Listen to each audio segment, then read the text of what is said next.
Welcome to Wisco Dice. I am your host, the Conesy with the Most, and I have been joined by these wonderful and illustrious individuals. Hey, you got Brian, also known as Stark Raving Mad here. Hello, everyone. This is Justin, the Meeples champion.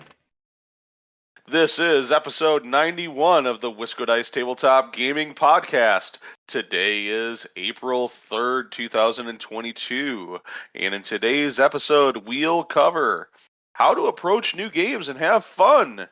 And our hobby corner will catch up on any miniature painting projects we've been working on. But first, let's dive into what games we have been playing. And I'll go ahead and kick that off with Azul from Next Move Games. Azul is a relatively quick game to play. It takes about 30 to 60 minutes with 2 to 4 players. I think all of us have actually played this game before, but effectively it's effectively a tile drafting game and then placement onto your board in a way that you're trying to complete rows and columns and sets of different colored tiles. I think we might have talked about this before as a game, but it is the reason I'm talking about it today is that it is the first game to get played in the new Delve. One of the reasons that little bit of the content on the website, blog articles like Kickstart Monday have not been as frequent as they should have been lately is because Suzanne and I had a major move to a new amazing house with this amazing game space and just haven't had an opportunity to get back, or just getting back to an opportunity to play games and do stuff. So Azul was the first game. Now, we played it with the Crystal Mosaic expansion, which just basically adds a couple of additional player boards with some different variants for how you can align the tiles and score, and gives you some more challenges, makes the game more interesting. But the biggest part of that expansion is that it gives you an actual overlay to fix the biggest problem with the game, which is keeping your tokens from sliding all over the place, like your score token. Nope, there's an overlay. It keeps it in place. It doesn't slide. You don't have to worry about, oh crap, I bumped it. Was I at 34 or 44 points? Nope, it's just right there. It's not going to go anywhere very easy. It's nice. It's wonderful. It's the best thing that could have came to an already brilliant game. So Azul, it's so much fun and it's fast. I love it. Can't say enough about it. It's a great game. I wanted to ask if you guys had discussed, what would be the inaugural game that you played in your new house, or is it just sort of this is the box we opened and that's what was in it, No, that's an excellent question, Justin. So the game that we were going to play was going to be Dead Reckoning, because that's a Kickstarter that we just got, and we're super excited to get it to the table. That's a pirate-themed game with cool cards. You slip in the overlays. It uses that Mystic Veil, but it also has a map control and real heavy player interaction. You can attack each other and whatnot, or attack merchant ships that are on the board. And we have a couple expansions for it. It looks like it's going to be a super fun game to play, but there's a but here. There was a round of not feeling very good in the house, and so we picked a game that was going to be a lot less mentally taxing for us to be able to actually play. And we only just got this played yesterday, so it was it's been a bit of a challenge to get games back to the table the last couple of weeks. Just been kind of hectic, but it's nice to be able to actually finally do that. So that was Azul. Brian, Nice. do you have a question? I was just gonna ask, specifically what the expansion entailed. If it was solely those overlays and a little bit of new rules, or I just wanted to clarify what it was because I wasn't familiar. Yeah, that's basically all it is. It's the overlays and 2 new player boards. And if you remember from the base game, the player boards on the main game, it has the player board is 2-sided. And on one side of the player board, it has a spot. It shows you you need to place all the tiles in basically these exact specific spots. Yeah. And on the other side, it's completely blank. and you can place the tiles basically anywhere you want, but you can't have anything you can't have the same tile in the same column or the same row. Mm-hmm. You can't have two of them. So that's your only restriction. So in this, it has like a player board where it has like one of each on one of the sides of the player board. It has one of each tile in each row with a ×2 multiplier. So when you score that plate, when you place and score that one, it doubles the score just at one time. And then the other side, it has you'll figure out fairly quickly when you play the original game that there is only you basically do diagonals with all of the tokens, and you will never overlay anything. You will never have anything that matches the same row and column. So the other side of this board, it has each color tile fixed in a spot where it guarantees that you can't do the diagonals. Like you will ultimately, it messes that whole like calculation of how you were going to get things to work just thinking diagonals, because oh wait, I can't. And so that becomes an interesting challenge as well. Mm-hmm. So it changes a little bit of the way.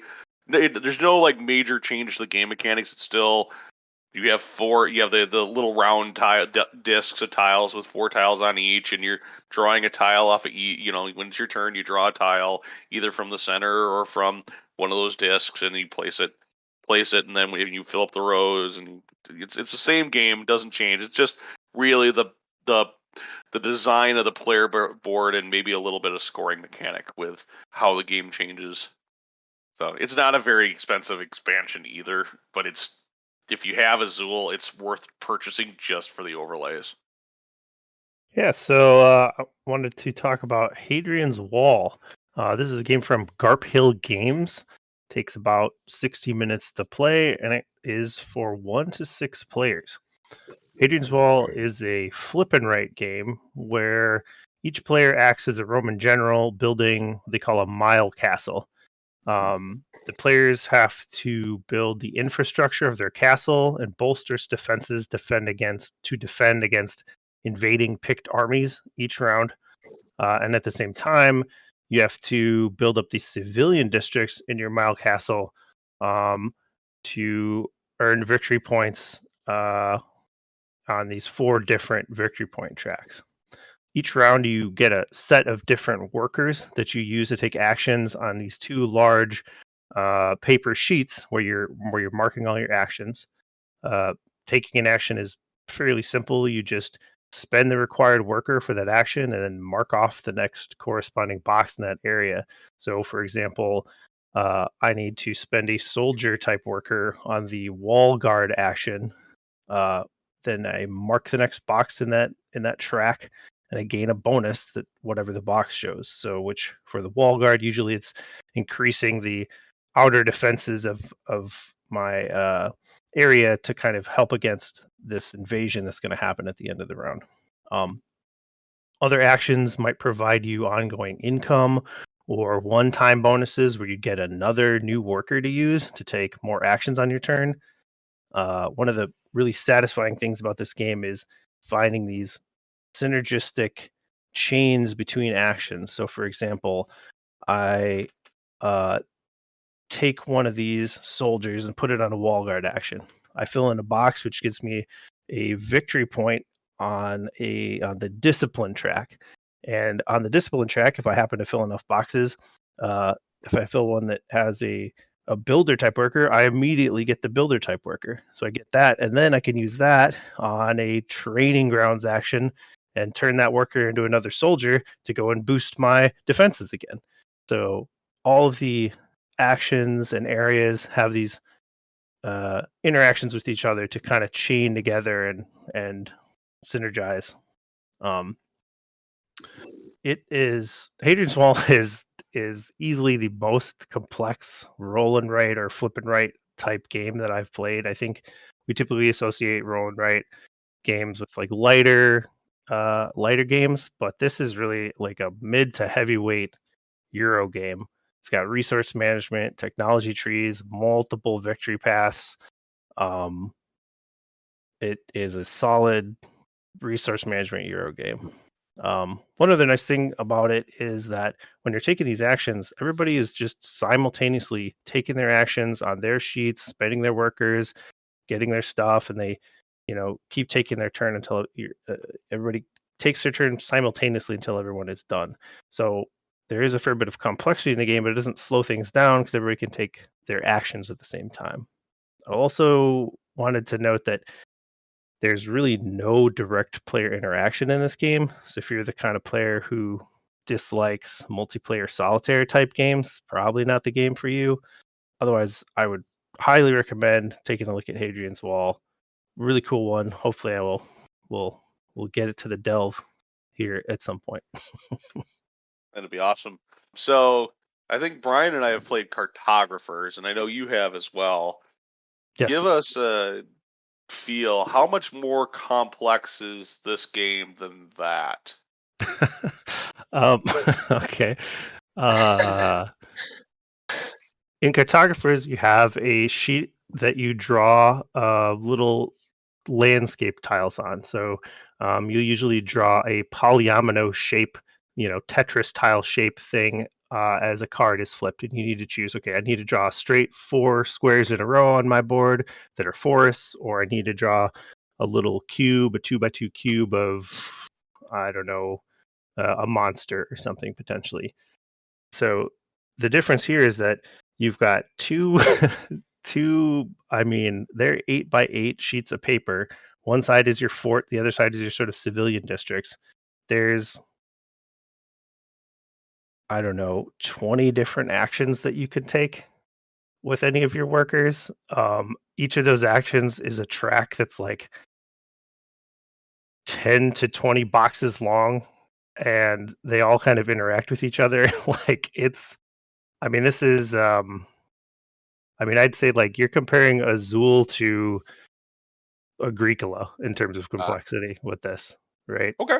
For Cartographers to this is like the most complex roll and write. It's not it's complex, and it's a bit of a learning curve, but like I said, like actually doing stuff is easy. It's finding those interactions and the paths to get you what you want. You can specialize in certain things.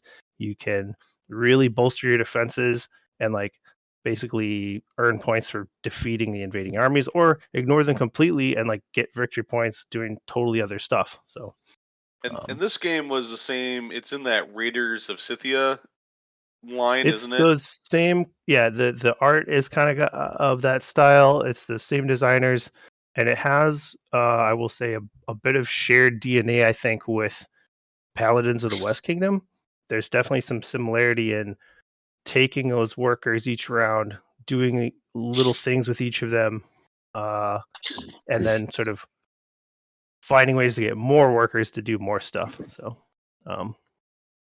was there like any player interaction at all then, or are you all just kind of doing your own separate thing? Like, is there competing resources, or it sounded like you're repelling the same invaders? There's not competing resources. The invaders you repel come from a deck of invader cards. The only kind of interaction that you might have is there's an action that lets you get trade goods, which will depend on the cards that your opponents chose to use on their turn.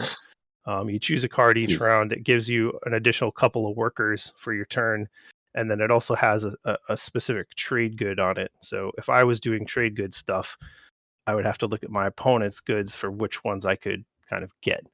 But it doesn't have like even like a worker placement where you could block spaces or anything like that. It is very definitely a multiplayer solitaire, but I think still a fantastic game.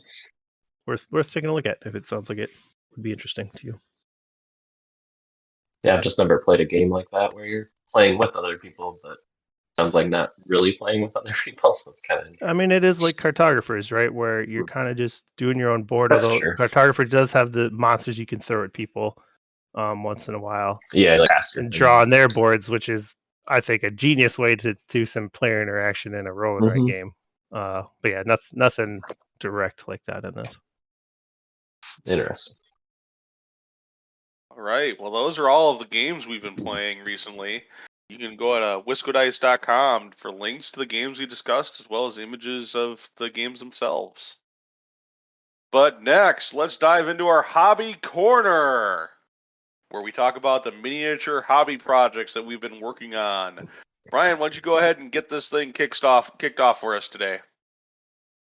Sure. So following up from the last pre-Adepticon episode, I was working on that U.S. infantry to finish out our team tournament force. I remember it was like 15 or 16 dudes I was wrapping up for that. I think I was getting pretty close when we recorded last, but I'm happy to say like I had put a lot of effort in the weekend before Adepticon week to finish those out and have them all finished ahead of time, so there was no like whatever cramming the night before or anything to finish anything up. So that was comfortable and got a lot more infantry ready to go now, and I don't know, they made it to the table and worked out good. Guess you'll have to catch our 0.5 cast for Ben and I's Adepticon recap, see all the action that happened there. And then also coming off Adepticon, we played the Batman tournament the next day, and I don't know, like, just had a really good vibe from that, so I was pretty pumped to get some more Batman going. Like, I didn't expect to flip back to painting Batman when I came back, and I thought I'd want a break after cramming out all those other models pretty quickly, but I don't know, I was just pretty hyped coming off the tournament to finish up painting some new models, get some models on the table. So I had started Ra's al Ghul before, so mostly done now. I gotta come in and do like the black lining and shadows on them, and then also fairly started putting some base colors on Ubu. So a couple new models for the league coming out, and then I don't know, we'll see. I'm excited for some more Batman games soon, and I also came away with like a whole Bane crew from our tournament. So I was pretty lucky to collect all that with the prize support, and that'll be fun just to have something different in our local group to put on the table, and I guess we'll see how quickly that makes it. I don't know. I was kind of fortunate, but at the same time, I think everybody just kind of stopped taking Bane stuff when they started to see that you were basically collecting a Bane army over there. It's kind of the same thing with the other kid that got the 2-player starter and the whole another whole army and whatever. This was his first outing or whatever for Batman, and yeah. So we'll talk more about it on the 0.5 show we got coming up, but. Yeah, Adepticon was a thing, and it was a blast. And thank you so much for painting all those U.S. infantry. And I know exactly what you're talking about when it comes to being pumped up for hobby. I unfortunately don't have a hobby space yet, which ties right into what my project was, which is effectively reassembling the gaming and hobby space, which has been kind of a full-time job for about the past 2 weeks since we're settling into this house. As I said, we finally were able to get a board game to the table, so that we've got the game table set up. We started hanging some of the art. I still don't have Slither, our dragon-headed wall mount, up on the wall yet. I haven't been able to get the hardware store to get the stuff to be able to mount him, but I sold my old hobby desk and my old chair. So I didn't have I didn't have a hobby space when I moved into this place. So ordered a new hobby desk. I have a chair that I'm going to be using for it. But then the hobby desk is like 90% put together yesterday, and of course, you know what? One piece was manufactured incorrectly, so I have to wait till business days, and business hours. Call this company so I can get a replacement part, and who knows how long that'll take. I'm sure it was an honest the part they sent me just didn't have the holes drilled in it, and I'm not going to try to eyeball the holes. I'll have them send me a new one. But yeah, and then I got to locate. I'm not sure which box my paints and stuff are in, or I think I know where most of my hobby, like at least my knives and whatever are. I know where my airbrush is, but where all the paints are, I'm not sure. I've got a guess, but all the board games still aren't complete. I'm down to 2 boxes of board games to get unpacked. So there's a lot going on in the hobby space And it's just not the kind of hobby that I want to be doing, because I came off of that Batman tournament too, and I'm like, oh man, I really want to get these Batman models built and painted that I won, and I got all these models that I need to get painted. And last night I was watching, they just released a bunch of new Joker stuff for the Joker crew, and I'm like, oh man, I should go order that. Wait a minute, I have no place to work on it right now. It'll show up in like 3 days. I'll be all excited, and then it'll go on the shelf, and I'll forget about it for like 3 months. So, yeah, that's kind of where I've been hobby wise. So I think that takes care of all of our hobby for this month's hobby. So we will get some picks up on our hobby projects on WiscoDice.com, and here I will plug that there is a new YouTube series. You can catch the videos for the new Delve. So the first video is up and available. You can check out what the potential space, or the space the space is without anything in it. And coming soon, we'll get another video up with at least what its current state is, which is mostly just organized chaos, I think. But hey, it's coming. But all of that'll be at WiscoDice.com, so make sure you check them out. And with that, let's go ahead and take a quick break. And when we come back, we'll dive into our main topic.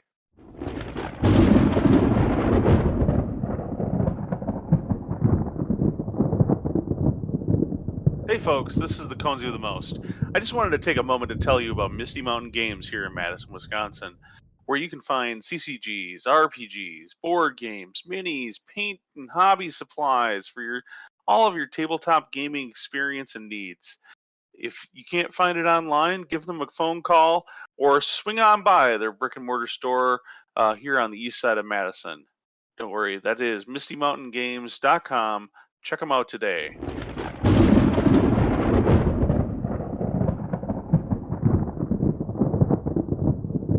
We're back. All right, let's go ahead and dive into how to approach new games and have fun. So we took a look at this and we kind of broke it into a couple of sections, things you want to do before, focus on before say you're learning this new game at a game night. So you're going to things you want to do before you get to the game night. Then during the teach, while somebody's teaching the game, things you're going to want to do during that teach while it's being taught to you. I guess in our approach in this scenario, it is definitely somebody teaching it, somebody else's game that's being taught to you, and not necessarily something that you're bringing as a new game to the table to teach other people. During the game, we'll talk about things you do during the game, and then some things you can do after the game's done. So with that, let's go ahead and dive into things you want to do before the game hits the table. And one of the first things I think is most important, and I took this as a philosophy recently. I really only recently started doing this when I started moving back into the Dungeon Master role. And that was before I get to the game table, before I get into that role, I need to ensure that I'm ready in an attitude to have fun. So make sure that you're ready to have fun before you arrive. If you bring negativity before to the table, you're going to get a negative experience. Like it's just no matter what, that's going to happen. So just bring positivity. And if you're positive and you know you're going to have a good time, and you know you are having you're dedicated to having a good time, then it makes it easier for you to do all the other things we're going to talk about and help other people have a good time while you're playing. Yeah, I mean that positive attitude is contagious. Like and same with a negative attitude. You bring either one, and I think it affects other people the same way. So you're helping the whole game out by coming in with positive energy, positive attitude. We're here to have fun. It helps everybody out, I think. Yeah, I think it's really essential, and I think it's been a contributing factor to, I think, everyone's enjoyment of our D&D game. Anything you do, like, have you had a situation where you're like, man, I do not want to DM today? What do you do to get to that point if you are in a bad attitude, bad mood? You personally, or just suggestions for others, I suppose. Try to do something to help get yourself in that spot, whether it's you gotta whatever got you into the negative space, try to do something that gets you into a positive space. Like I might take some time out to work on some hobby or listen to a song or something like that. Yeah. Yeah. Oh yeah. I mean, like get some hype music going. Yeah. Like a whole Some pregame epic ritual fantasy or something. music maybe Just psych going. Yeah. yourself up. Pregame. Exactly. Yeah. I mean, Have a for few me, beers. like I'm almost always just excited to play a game. Like it's hard for me to come in with a negative attitude because I just like want to play a board game or D&D or whatever. That's it's an interesting one for me because I'm just like I'm usually just excited and ready to go. Do you have this thing, Brian? Anything you got that you would do specific to kind of hype up? Does it happen at tournaments that you kind of need to do this? Like, I don't want to play this guy, and you need to kind of psych yourself into it or something. Well, I don't think I'm ever too particular about that with a particular opponent necessarily. Like, I know I have to like focus a lot on positivity and like expectations beforehand.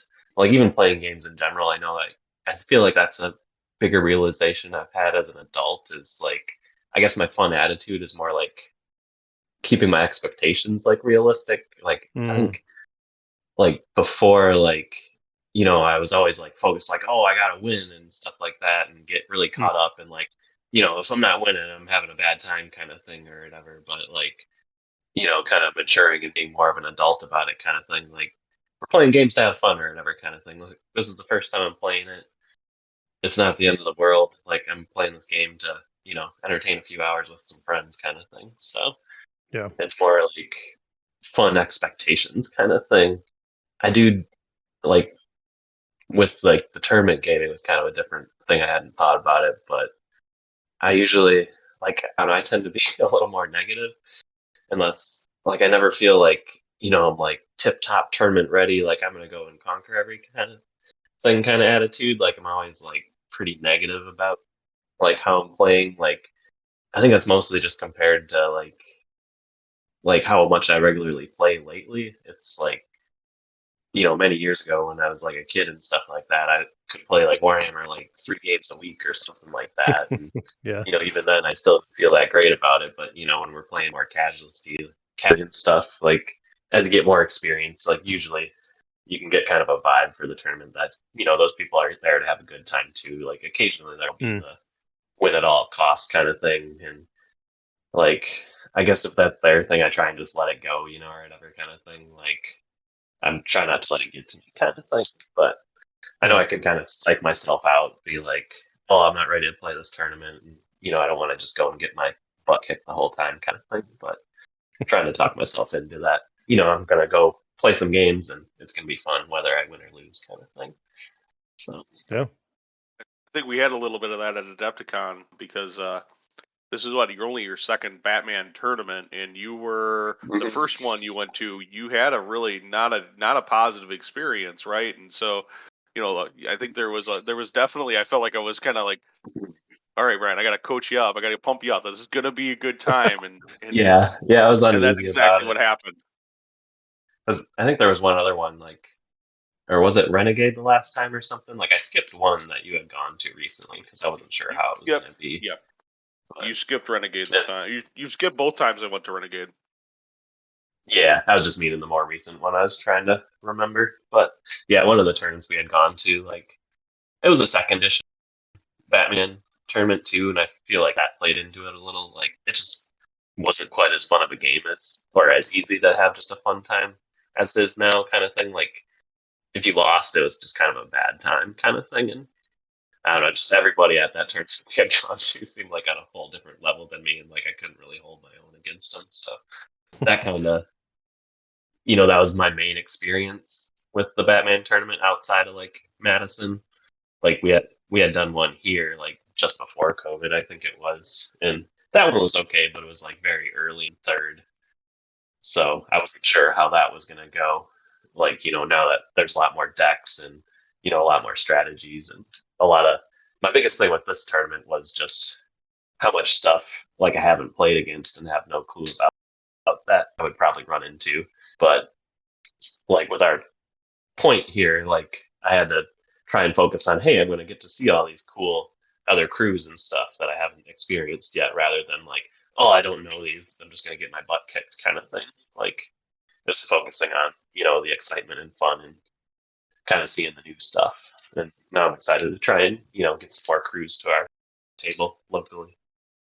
A couple other things you want to do before you get the game started, or before you're even to that point where the game's on the table, before you get there or whatever the case might be. This is going to be very obvious. Read the rule book. Take the time to read the rule book ahead of time before you arrive and are ready to play the game. It's amazing how that can get you into a headspace, be ready to play the game and have less questions about how the game works mechanically, and then put you at more ease. If reading the rule books too much, I mean, rule books are pretty much available for every board game that I know of online. But let's say reading the rule book is too much to have, just, you don't have the time for that.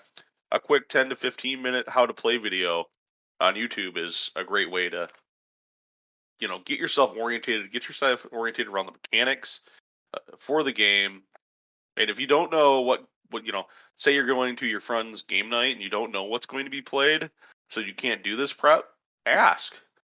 Hey, I know we have game night on Friday night. What's going to be played? For game nights I run personally, I make sure that people have usually one or two of the games that are going to be hitting the table. Oftentimes we'll even send a YouTube video or that I recommend if it's a more complex game as part of the organizer, but try to help people get in that space. But if you know what's going on, or if you have an idea what the game's going to be played that's new to you, and you have a chance to orientate around yourself, then you can start to get that understanding of how the game plays and works and is structured mechanically. And of course, then if you're worried about being competitive because maybe you're a hyper competitive player, you could always then dive into a few quick searches on the internet for some beginner strategy, if it's I not already included in the rulebook. I will often read rules or watch videos on how to play games for new stuff that I know is going to get played. But for whatever reason, I really feel like looking up strategy for the first time I play. Like for me, that feels like cheating a little bit. I don't know, it's not. It's just like I don't do that, but I think it's still a good idea because it may just be like avoid these pitfalls. Here's something you want to avoid doing on like your first turn because that could just ruin your game. And there's a game I played recently called Barrage, which is a heavy, complex Euro game. And there's a rules video for it that I watched. And then the same guy made a kind of early strategy video guide because he said, look, you can mess up your whole game by doing the wrong stuff at the beginning.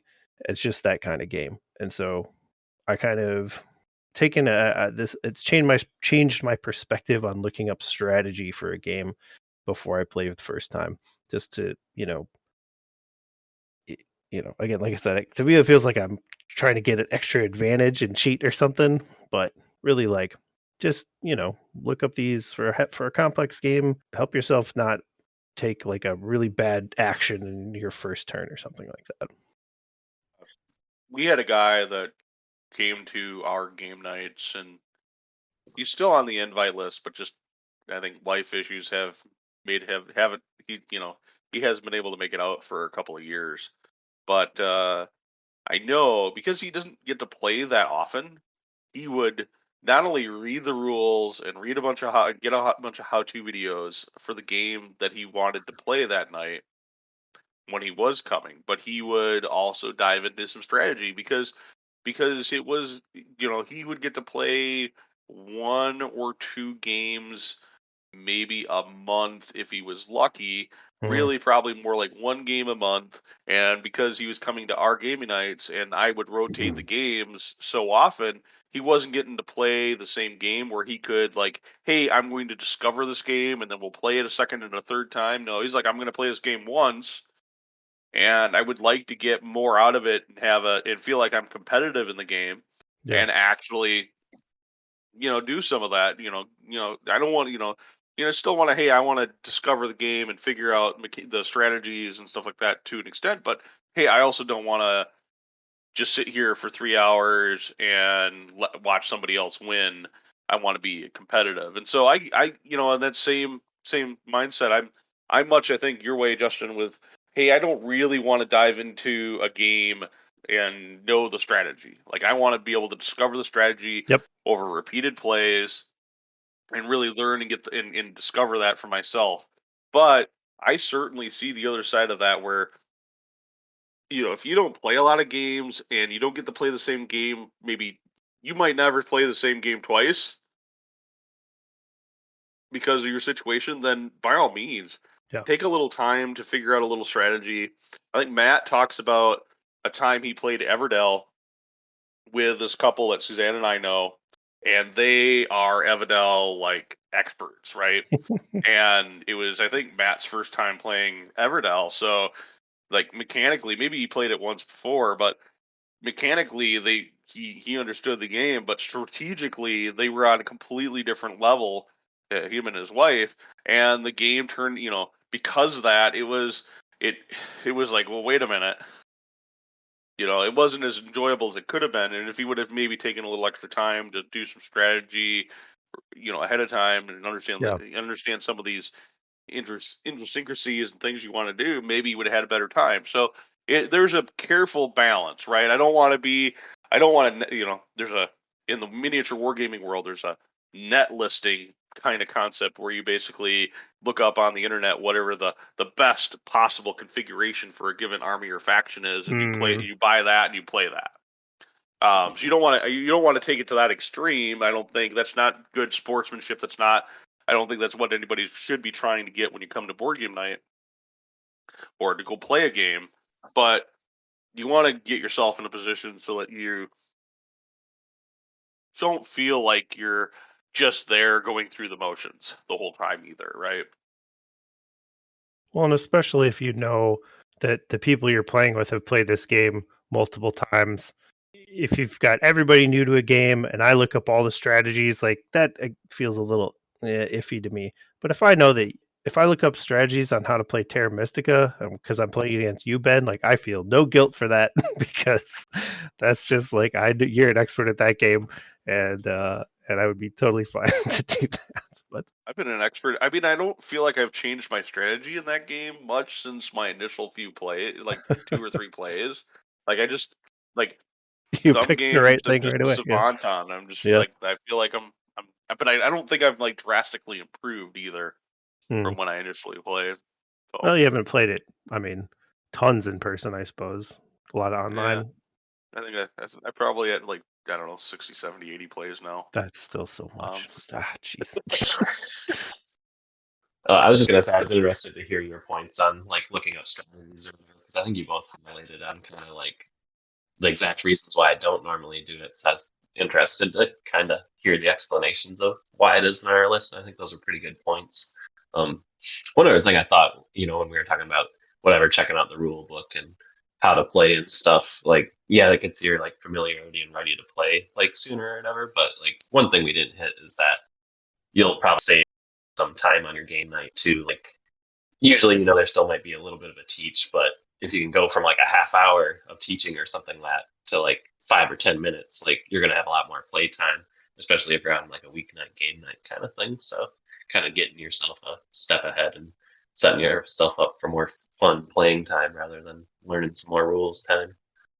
And it might play into like different people's learning styles a little bit too. Like, some people like will learn a lot in that teach, but maybe other people really want to read the rule book themselves and stuff like that. And like, you don't really want to sit and read the whole rule book to yourself while everybody else is like waiting to play at the table kind of thing. So you can kind of cater yourself that way, or like, kind of play out some of your turns in your head kind of thing. I know Suzanne always comments that she likes to like, kind of play through a turn while she's following through the rule book and stuff like that. So you can kind of cater your learning to ahead of time if you're able to.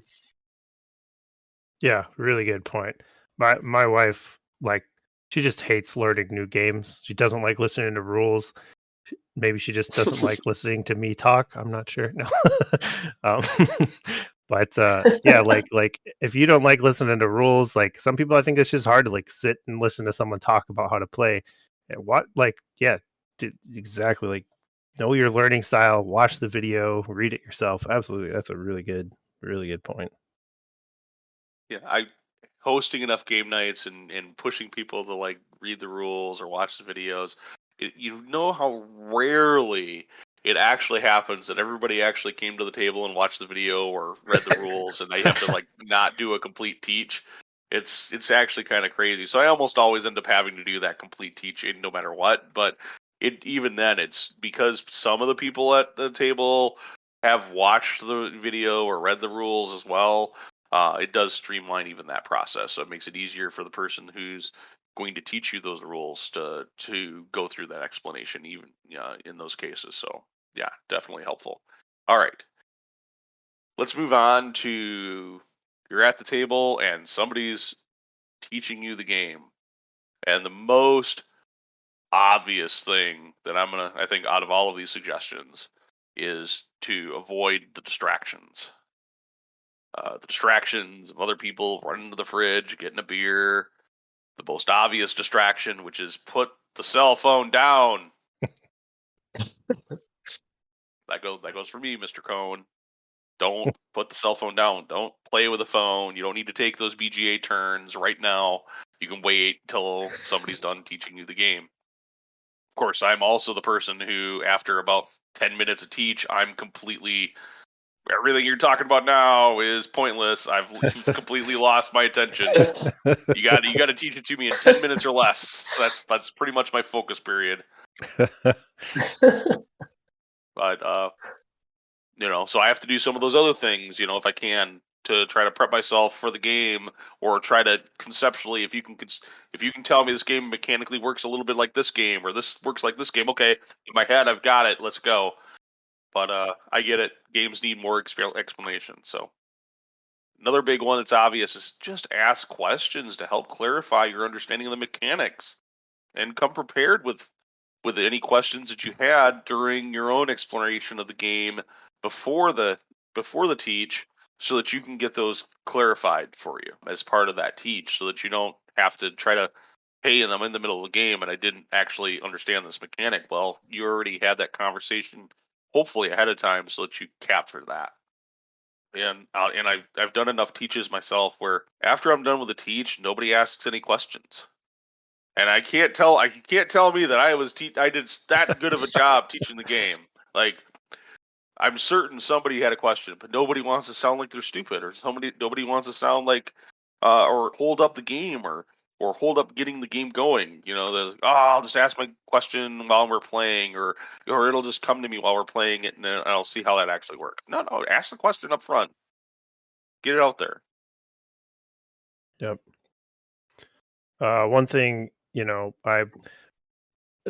you're the kind of player who likes a strong theme in a game, like one thing I like to do is, while listening to the rules, try to think about the mechanics from a thematic perspective.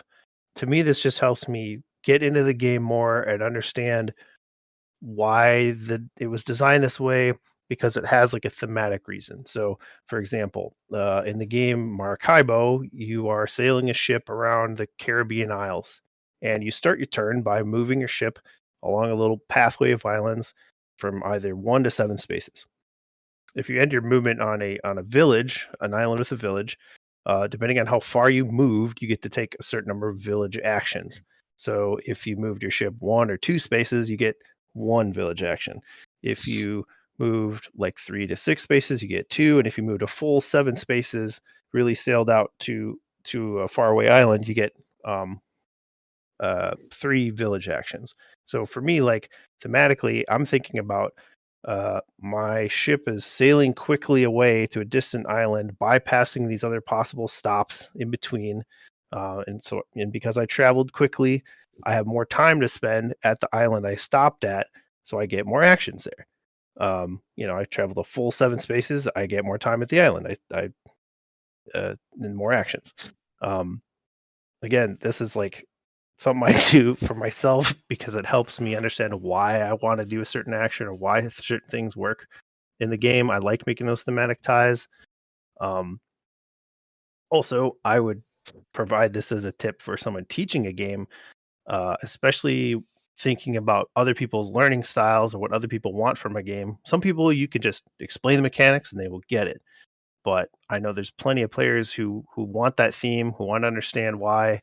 And if you can give a thematic example while you're teaching, so much the better. You're gonna help it other players get more to latch on to. So that's one little thing I like to do. And you've probably heard me ask questions about like thematic reasons for rules and stuff while you're teaching a game because I like to like build that into my head as I'm playing, so I have like more of a connection to the rules. But yeah, Actually, really good advice, and I think another thing that can be extrapolated from that is um, as you're learning a game or getting ready to teach the game, if you can incorporate some of this into that activity as well, it makes it easier to figure out how the rules should work when you get to some ambiguity or Mm, some mechanic in the game that you're not 100% sure how it should work. You can spend, the next 10 minutes of gameplay looking it up in a rule book, or you can go, well, mechanically it should work. It likely works like this because that seems to fit best with the theme of the game. yeah, yeah.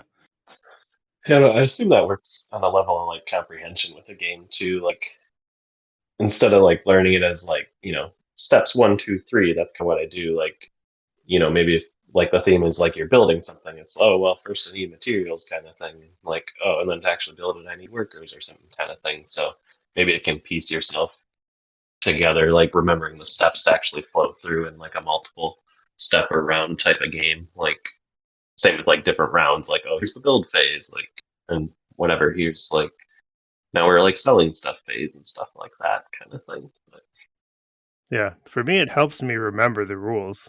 It's like building a mnemonic, right? Yeah, like you said, like you got to get the materials, then you gotta get a worker to do it. Like it just helps me remember, just versus straight raw mechanics. I think. Nope, totally. I think it's one of the reasons why I love our friend Chris, who Justin and I know. I think Brian, you've met Chris as well at the game table. probably. Chris, there's a game called Dungeon Lords. It is a very crunchy, very mechanically challenging game. But Chris does this amazing narrative thematic teach of the game, explaining it in this like super fun, light way that makes you thematically understand every action space. And so I almost am to a point myself where I refuse to teach the game. I wait until Chris is around and then I make sure it gets scheduled on a game night that I know he's coming so that I can make him teach the game. Because it's even now as a player that I know the rules and I've played the game, well, I probably 3-4 times now, maybe a bit more than that, but every time I think it's been Chris teaching it.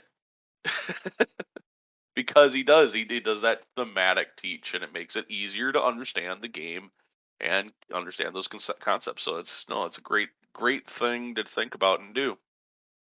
That gets us to, all right, game set up, they're done teaching, we're started moving our pieces around on the game board or flipping our cards, whatever the game is. We're playing the game. A couple of things real quick that are, I think, the big obvious ones. First thing is just don't worry about that score.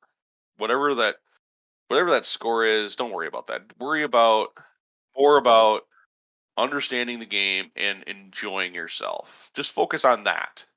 That's gonna help you enjoy the session and convey enjoyment. Don't sit there and gripe about how you don't understand something or you don't understand the game or you don't you're not enjoying yourself or whatever the case might be. Don't sit there and be negative. Be positive about the game, and certainly if you're playing the game and you're still in this positive and there's something that comes up where you don't understand, you don't ask. Ask the person who taught the game quick. Like, hey, I got this card. I know I'm not supposed to show it to you, but hey, can I show you this card because I don't understand what it does? And anyone that's been a good teacher will take the time to look at the card and explain to you what it does. And yes, everybody else probably gets that public information because they're like, oh, Ben's got the card that if we attack him, he will repel the attack automatically card. Oh, well, that's awesome. Let's not attack Ben. But at the same time, now you've had that clarification and you understand what it means, because otherwise you might have gotten attacked and never played the card because you didn't know it. You didn't know what it meant exactly. This is one I need to do more myself, but for a new game, pick one thing to be the best at. Just pick a primary goal that you're going to focus on for the game. It might not be a strategy that's going to win you the game, but like Ben said, maybe you shouldn't be worrying about that right away on your first play. Don't worry about the score so much, but focus on some aspect, some mechanic that you can just kick butt at. I think it helps you sometimes to be able to ignore some of the other complexity of the game and just focus on one aspect. This advice is maybe a little more applicable to Euro type games where there's lots of ways to score points, but I think many games reward specialization of some sort, whether it's explicit or not. Like, for example, Lords of Waterdeep, a classic worker placement Euro style game, literally just gives you a faction that's like, you get extra points if you complete warfare quests. So that's like explicitly saying, hey, be the best at warfare. But for other games, you might just have to pick that yourself and say, I'm gonna be the best at this one thing, and all of my actions are gonna try to feed that. So, like for example, in Lost Ruins of Arnak, at least in the base game, nothing is explicitly telling you to be like do the best at overcoming guardians at dig sites. But you could just choose like I'm gonna be the monster slayer. I'm gonna just beat all the monsters at all the sites and see how that works out. Might not win you the game, but you get points for it. So, choose that thing and pick a focus. But yeah, Lost Ruins in the expansion, the Leaders expansion, you have a little specialty that prompts you like, yeah, you're a little bit That's better at getting relic cards, or you're a little bit better at exploring the board. I So yeah, thought that might be definitely. the case. Yeah. Yeah, the asymmetry of Leaders definitely pushes you a little in that direction. So no, totally. Yeah, no, our friend Aaron does this and does this to a T. I Yeah. remember Yeah. what was I don't remember the Euphoria. That's the game. So we played Euphoria for the first time with Aaron, and we were playing the Kickstarter version that had like really cool metal gold tokens, and this was before the Stonemaier chests of luxury tokens. Heck, this was back when if you had fancy wooden tokens for anything, like oh my god, then your game was blinged. Like this was before you could get like heavy metal gold bricks or gold bars and you know bricks that looked like bricks. Like holy cow, this Kickstarter had all of that built in. And we're playing it, and Aaron decided that he liked the gold bricks so darn much. He didn't care about anything else in the game. He was just going to collect gold bricks, and that's what he was going to do. And he was going to get all the gold bricks. And then he had this like small pile of gold bricks. He didn't do bad in the game either. I don't think he won that first game, but he didn't do bad. But he was having such a good time just collecting all the gold bricks and seeing how many of them he could get, and then playing with his little stack of gold bricks when it wasn't his turn. That made it worth it, and then he had to go hunt down and buy the Kickstarter version of that game, only to see Stonemaier, I think, a year later or so, run Kickstarters for the fancy tokens that, that they were doing, which you can get. I don't know. It's some other company now that does. You can go buy all those fancy tokens from. We'll put a link to it in our show notes. I'm sure if I remember to do that. But yeah, like that's totally something you can do, and it helps you enjoy the game more because you did something really well. Yep. It also forces Like I you like to it as a tip. Oh, go ahead. Go well, ahead, man. I was just gonna say I like it as a tip, as like it's a way to just like get me moving to do something.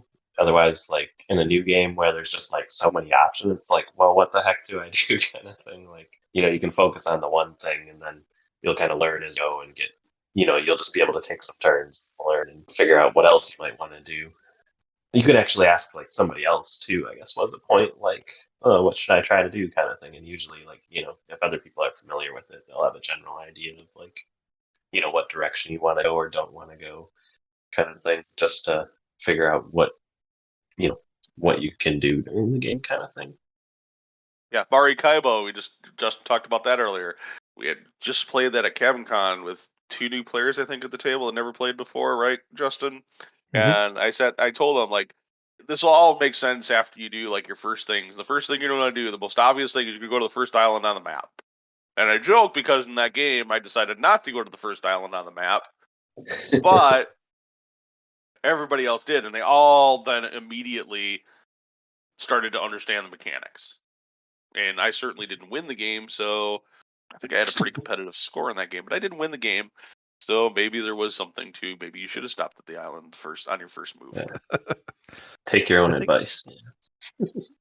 One thing I think that ties into what you're saying there, Brian, in terms of asking for help is, and this is a slightly separate kind of idea, but for something really complex, like even just agreeing as a group to say, hey, look, this is going to be a learning game for our first one.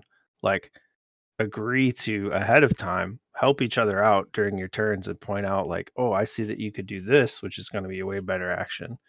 I think for a lot of games that are competitive, there might be some stigma to helping other people find a better action or avoid maybe something that isn't as good. But if you agree ahead of time, say, hey, look, this is a complex game. We're gonna just take it as a learning game and help each other out and try to, like, whatever path we choose to take to win, like, it's fine to say, hey, look, you can do even better if you go over here, do this instead. I did this for a game of On Mars that I played recently, also at CavinCon. I taught to a couple of guys, and it's Aaron and Larry I played with. It's such a complex game.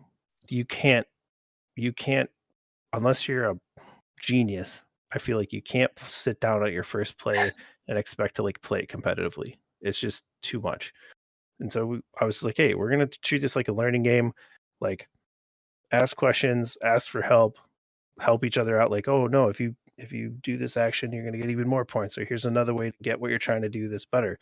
So for really heavy games, make the first one a learning game, or play a couple turns that way, and then start the real game. Something like that. On Mars, that game is so mentally brutal. Oh, all right, it's hard. It's yeah. I have played it 3 times at least. I don't know how to play that game yet. Played it twice. I think the second time I had it mechanically a little bit better. I don't think we messed up anything mechanically, but it was such a mental workout the whole game that, like, Yep. I'm not sure. Like, I don't like Suzanne. I don't think we'll play it again. And Yeah. she loves space. Like, the theme is perfect for her. She loves space, and like her favorite game is Terraforming Mars. So when I saw On Mars, I'm like, this is basically Terraforming Mars, but slightly different, maybe slightly more crunchy. Oh no, it's It's a whole other level. it's just like this whole other crunchy beast, and it's a great game, but it's it's almost an extreme of maybe just a hair too far for some folks. Yep, I think that's true.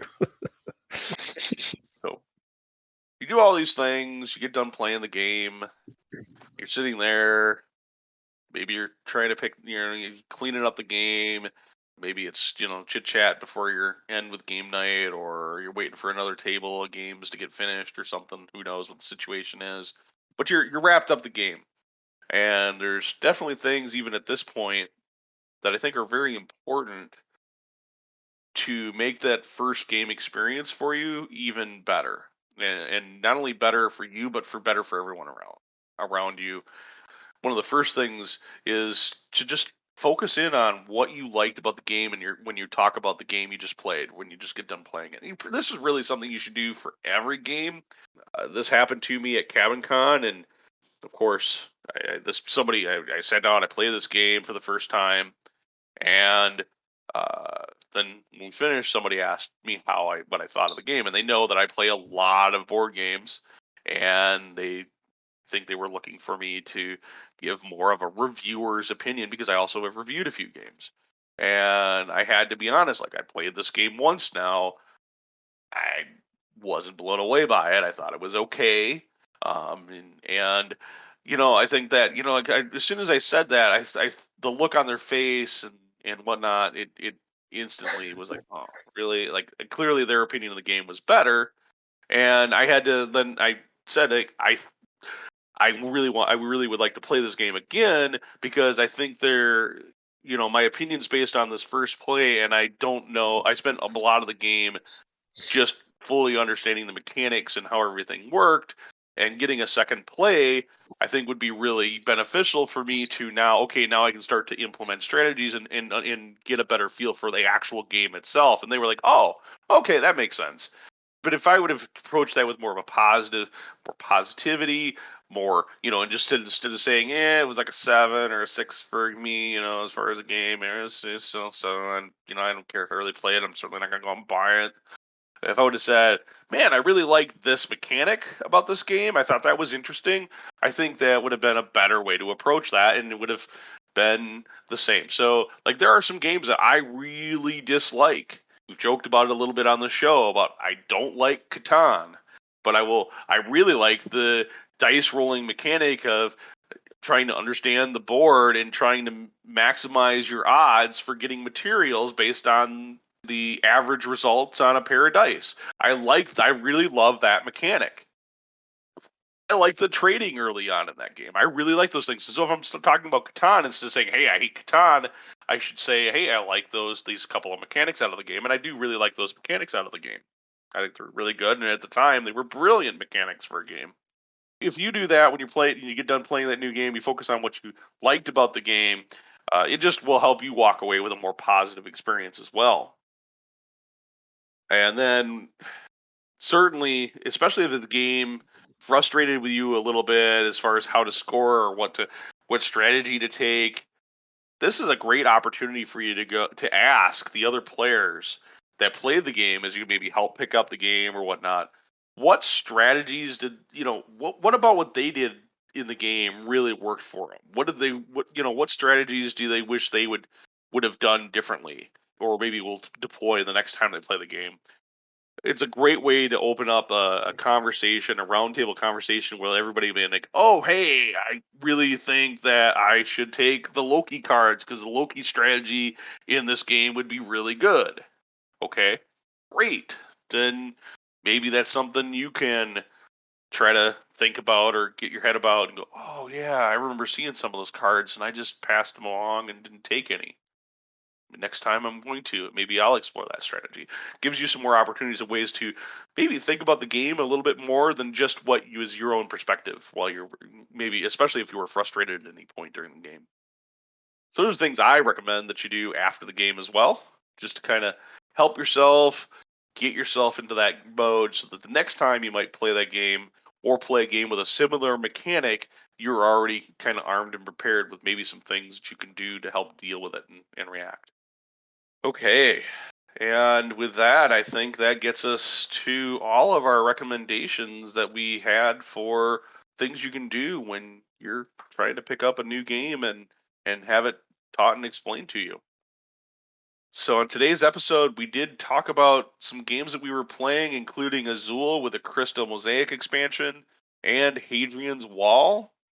During our hobby corner, we talked about mine, Ben's, and Suzanne's new hobby and gaming space, as well as Brian's Raish and this is Batman and some Adepticon and Bolt Action and lots of stuff that was going on there. And of course, as we just wrapped up, we shared some great tips for enjoying a game that's new to you. Hope you found all of this helpful and enjoyable, and we'll catch you on the next show. Thank you so much for listening. Make sure you leave a review of this show wherever your favorite place is to find podcasts. Oh, and by the way, give us a like on our Facebook page. And don't forget to follow us on Twitter, Instagram, or Pinterest while you're at it. If you haven't looked recently, make sure you catch up on the blog at wiscodice.com. Hey, Brian, what's that site? Ah, darn, I forget. Justin, what's our website again? WhiscoDice.com.